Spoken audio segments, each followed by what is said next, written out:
UMAR, AHMED, IFLTV, MTK Global. We're at the O2 for a huge night of boxing, joined by a huge man himself, Callum Smith. How are you? Yeah, good. All good. All good. Looking forward to the show. Yeah, obviously fellow scouts. Big truck on the bill. Do you think you'll do the business against Chisora tonight? Yeah, he can. Listen, I hope so. It's a tough one, but it's a 50-50 one. And I said before, they both shown, they can be exciting and knock people out, and they both shown slight vulnerabilities over the years. So heavyweight boxing, it's an exciting one, and two good guys. Two people. People do want to see well, but I'm here to support David, and fingers crossed he can pull it off. And I seen him last week, and he is confident he can do it. And I think that's always been a big part of his game, his own confidence, and he seems in a good place. No, not long to go till we find out what happens in that one. Callum, I want to ask you about the situation with Yildrim failing a test. Then we expected him not to be mandatory for Benavidez, and now he is mandatory for Benavidez. What did you make of all that? Obviously, listen, I don't know too much about it.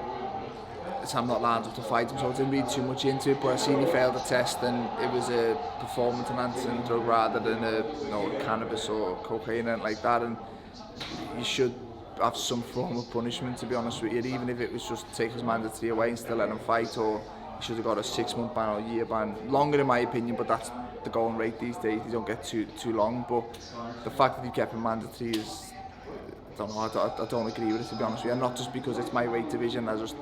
Any man who takes performance-enhanced drugs should be punished for it, and he hasn't. He's in the same position he was before, and I think he's just agreed to do a clean boxing programme now, or something which he should have been on anyway. But it's not my position to say. He's not the first to do it, and he probably won't be the last.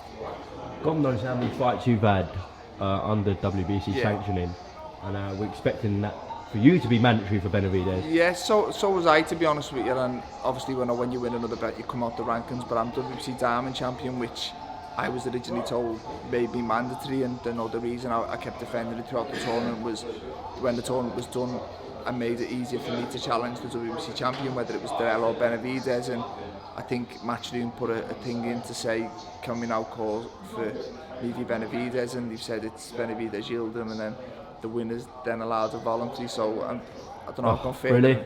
Yeah, I've gone further and further back in the queue, but listen, it's a good weight division. There's a lot of other good fights out there for me. I've just got to keep winning, and I'm with a good team who'll put the right fighters in front of me, and as long as I keep winning, then I believe I will get the belt eventually. So you are staying patient and sticking at 68 rather than moving to 75? Yeah, no, listen, I've said that for a while. I believe I'm big enough and good enough to go up to 175. Listen, it's a very good division, but I feel I'm good enough and capable to compete and win a world title up there. I just think there's more I can achieve at 168 before stepping up, and I'm not in the luxury position to move up and come back down and keep swapping through weights. Once you move up, I stay up, so I want to maximise what I can do at 168 before making the jump. But it is something that I will do, whether it's in 2 fights, 3 fights, 4, I'm not too sure. Okay. Bjs Eubank Jr. is a potential fight you could have had at 68. We know now he's moving back down to middleweight, fighting Korobov. That is official. Thoughts on that fight? A bit of a strange move, don't you think? Yeah, it's a bit. I think he is a middleweight. I think he'll have more success in terms of the opponent, though. The opponent's a bit of a.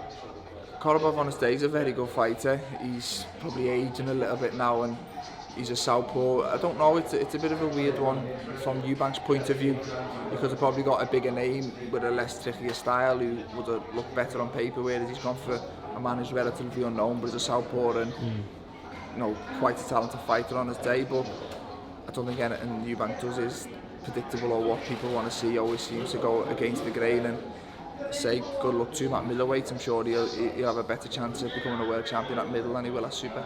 I mean, if there was nothing on the table for Eubank, then you could kind of understand taking that fight. But I'm sure Eddie reached out to him for yourself, for Billy Joe. Yeah, say a fight with me probably makes sense. He's a big name. A fight with Billy Joe definitely makes sense. They've got the history there. So I don't think he would have been short of offers. Like I say, it is a bit of a strange one, but I think the fact that he knows Eddie probably wants to put him in them fights, he's probably gone against Eddie just out of spite kind of thing. But yeah, he put that tweet out as well. Yeah, that's what I mean. So I don't think they're getting on at the minute. So he's going to America, he's doing his thing. I don't know what the plan is after this, what route he's going to go or whatever. The middleweight division's I think Canelo got most of the belts, but he's fighting at light heavy, so it's a bit of a strange one for where your world title shot's going to be. But as I say, it's his career, it's his choices. Boxing is in a very weird place. You've Yeah, seen Devin Haney become world champion without. Yeah, which listen, he's a good fighter and probably good enough to become a world champion. I think he'd have liked to have won it in the ring. Then you've got to feel sorry for Luke Campbell. He boxed Lomachenko for the belt, and then if he just sat out and waited a little bit longer, he could have boxed for the interim and let Haney go and fight Lomachenko, and then he'd be. It's just boxing's about time and being in the right place at the right time, and Devin Haney was that man, but I'm not saying he's not good enough to worthy of being a world champion. No, he would have. He is a good fighter, yeah, definitely.